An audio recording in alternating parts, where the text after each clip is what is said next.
donc je n'ai pas raconté une petite histoire. Alors aujourd'hui je vais raconter une histoire qui s'est passée au début des années 80. Ah, les années 80 c'était la belle époque. J'ai eu la chance de connaître les années 80. On était jeunes, on était insouciants. Nous n'avions pas de problème. La vie était belle. Elle était magnifique. Tout le monde se parlait, tout le monde se côtoyait. Il n'y avait aucune division. Lorsque l'on rencontrait quelqu'un, on l'aidait, tout simplement.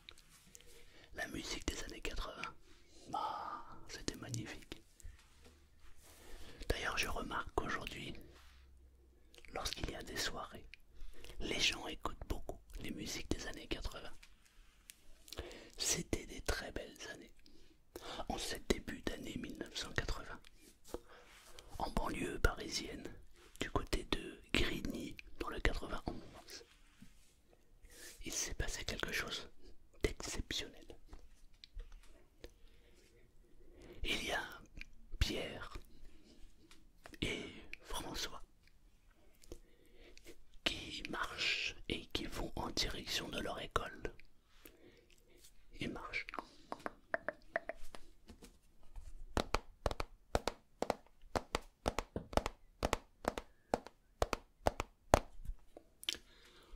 Et pendant le trajet, Pierre raconte le rêve qu'il vient de vivre. Oh, je vais te raconter ce que j'ai fait comme rêve, c'est hallucinant. Ah bon? C'est quoi ton rêve? Eh bien écoute, j'étais debout, j'avais une blouse blanche, et devant moi, il y avait tous les habitants du village. Il faut dire qu'à l'époque, Grigny était un petit village. Aujourd'hui, ça a tellement grandi. Il y avait tous les habitants du village qui étaient alignés devant moi, comme ça. Comme lorsque l'on traverse une allée de platanes. Mais au lieu de voir des platanes, c'était les gens du village qui étaient là. Et moi, j'étais bloqué. J'arrivais pas à avancer. Je les voyais. Ils avaient l'air tellement tristes. Il y avait la femme du boulanger. Il y avait même les parents de Luc. Tu sais, le pharmacien. Ouais, il y avait ses parents. J'ai même vu tes propres parents. Ah bon? Oui. Et il raconte son rêve. J'étais devant cette allée où il y avait plein de gens. Tous les gens du village. Et ils me regardaient. Ils étaient tristes. Et en même temps, ils étaient heureux de me voir, comme si j'allais leur révéler quelque chose. Mais je ne pouvais pas avancer. Et au bout, je voyais une lumière qui clignotait. Mais je n'arrivais pas à savoir précisément qu'est-ce que c'était que cette lumière et pourquoi je devais avancer et qu'est-ce qui m'empêchait d'avancer. Et à un moment donné, j'ai réussi à avancer. Et là, il y a le collègue qui était en train d'écouter le rêve de Pierre, qui lui dit: oui, tu as avancé. Et lorsque tu as avancé, tous les gens du village t'ont applaudi et t'ont encouragé à avancer. Et là, Pierre, il est stupéfait. Il se dit: mais comment tu sais? Comment tu sais? C'est pas possible.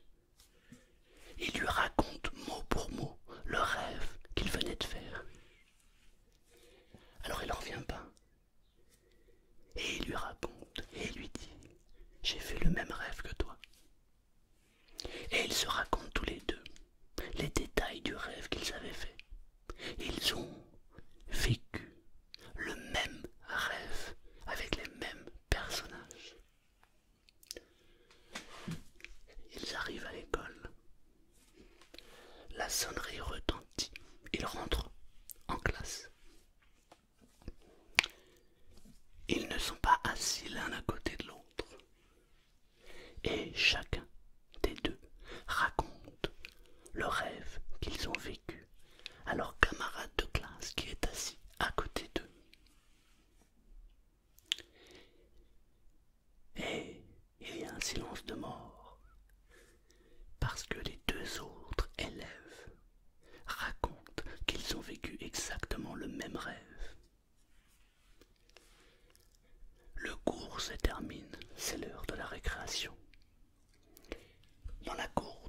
récréation, personne ne joue. Il y a des petits groupes, mais personne ne joue. Chacun raconte le rêve à l'autre. Et finalement, on se rend compte que tout le monde, tous les élèves, ont vécu le même rêve.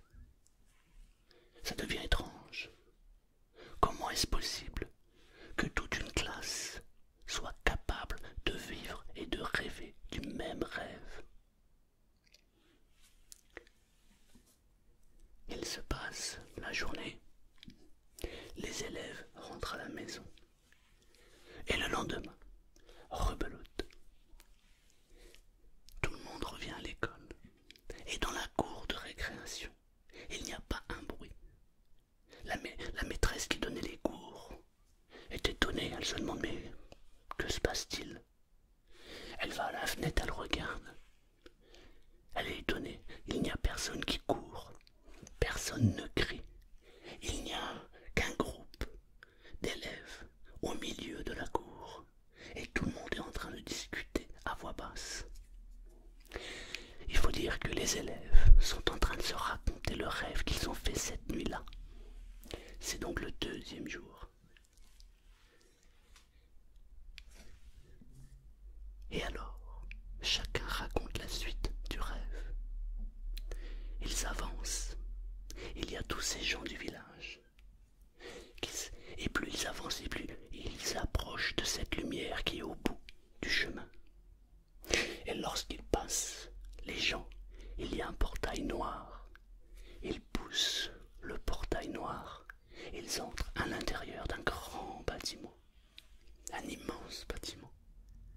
Et dedans, il n'y a que des gens habillés en blouse blanche ou en blouse bleue. Il y a des téléphones accrochés sur les murs. Il y a des lumières qui clignotent sur les murs. Il y a des gros cylindres. C'est un endroit qui est très particulier, qu'ils ne connaissent pas. Ils n'ont jamais été dans cet endroit. Mais chaque élève est capable de raconter la suite du rêve, car ils ont tous fait pour la deuxième nuit consécutive le même rêve. La sonnette, ding, ding, ding, s'enclenche. Les élèves vont faire leur cours. Et la journée s'arrête. Le fils du pharmacien a une idée. Il voudrait savoir quelle est la suite de ce rêve. Parce que ils savent qu'ils ont quelque chose à faire. Il y a quelque chose de très important à connaître sur ce rêve, mais personne ne se rappelle la fin du rêve. Il y a une lumière qui clignote, mais ils sont impossibles. Personne n'est capable de savoir à quoi correspond cette lumière. Alors le fils du pharmacien a pris sur une des étagères de la pharmacie de papa-maman une boîte de somnifères. À la fin de la journée, les élèves, tous ensemble, au lieu de rentrer chez eux, se dirigent vers le parc, qui n'est pas très loin de l'école. Ils se mettent en rond, et le fils des pharmaciens leur donne à chacun un cachet.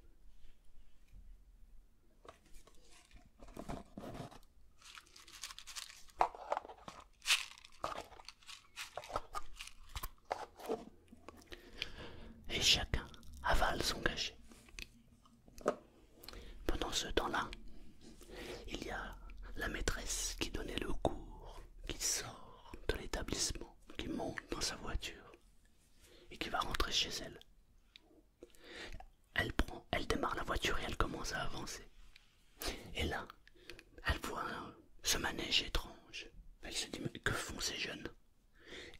Elle s'approche avec sa voiture, elle regarde et elle reconnaît les élèves. Ce sont les élèves de sa classe. Et ça fait 2 jours qu'il n'y a pas de bruit. Alors, lors de la récréation, alors elle s'interroge. Qu'est-ce qui se passe? Qu'est-ce qu'ils sont en train de faire? Elle descend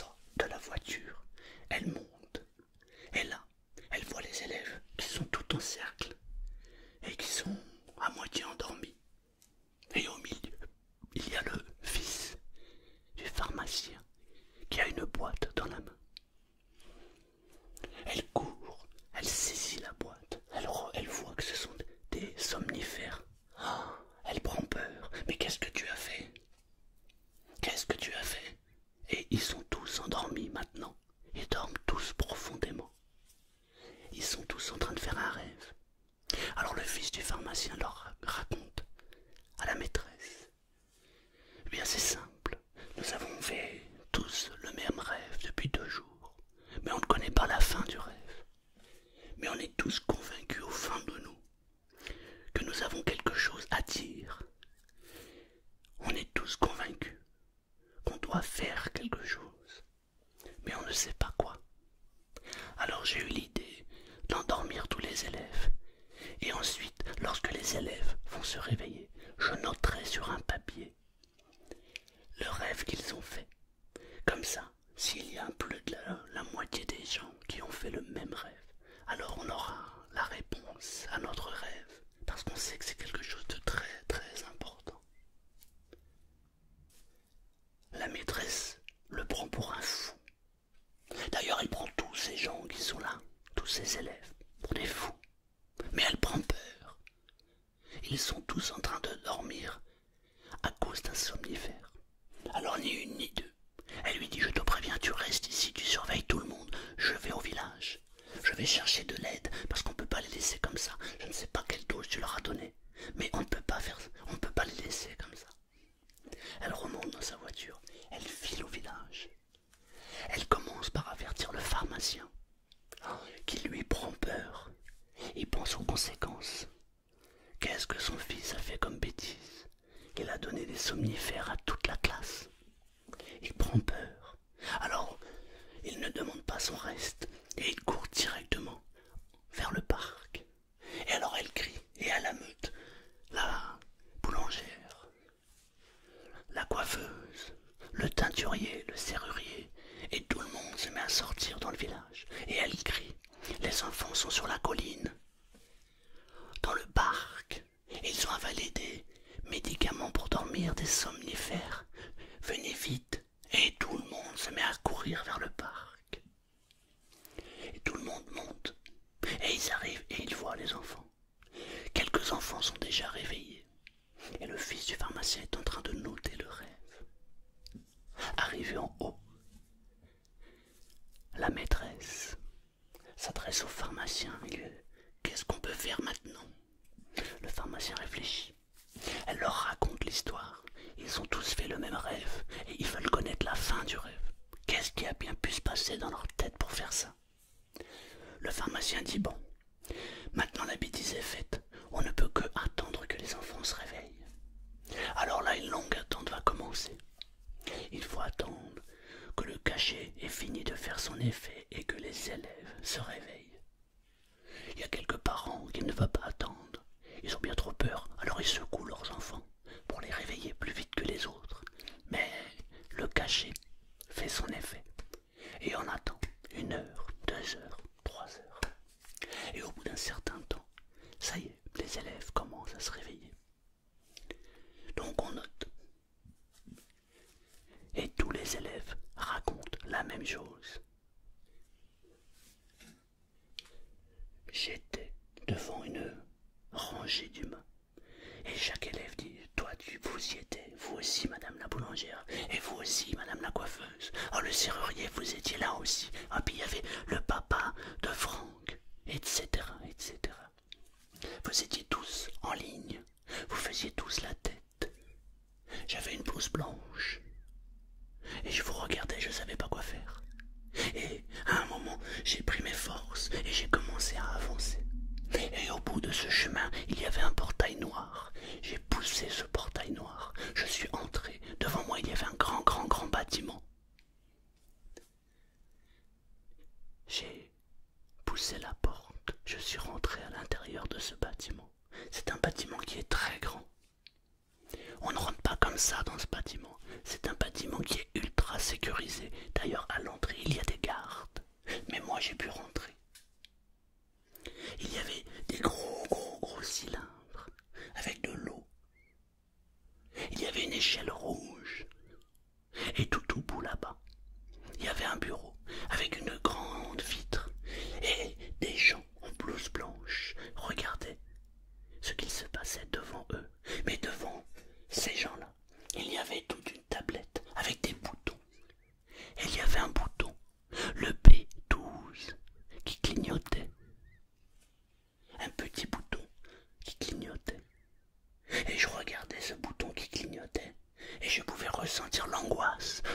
ces gens qui étaient là.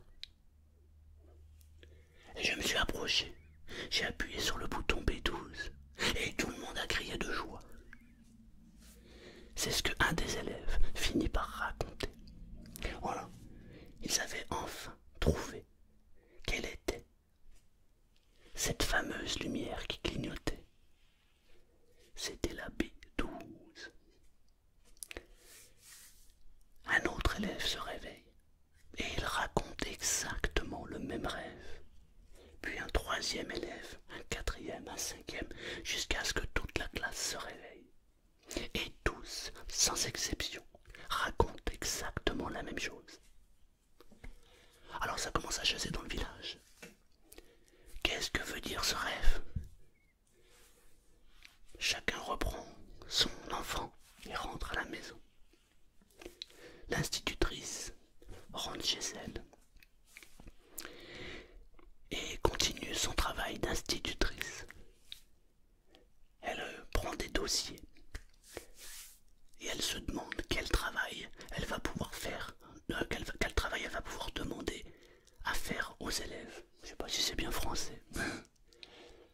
Et puis, elle regarde un dossier qu'elle avait déjà préparé il y a quelques années. C'était la centrale nucléaire qui est à côté de Grigny. Alors elle prend son dossier. Et si je leur demandais de me faire un exposé sur la centrale nucléaire? Finalement, ça va être instructif. Et puis en même temps, ça va leur apprendre des choses. Ça peut être très intéressant. Alors elle commence à regarder son dossier.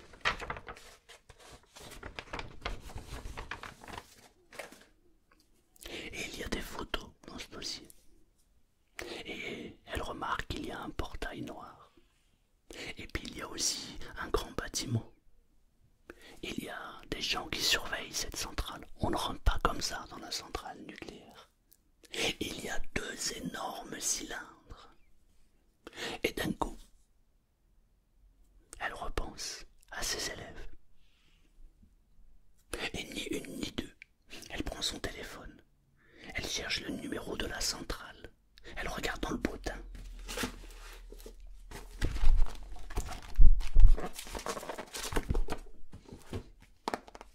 Allô, bonjour. Je suis l'institutrice de l'école de Grigny. Il faut que je parle impérativement au directeur. Le directeur n'est pas là, madame. Il est tard. Il est rentré. Il faut que je parle à quelqu'un impérativement. Donnez-moi quelqu'un.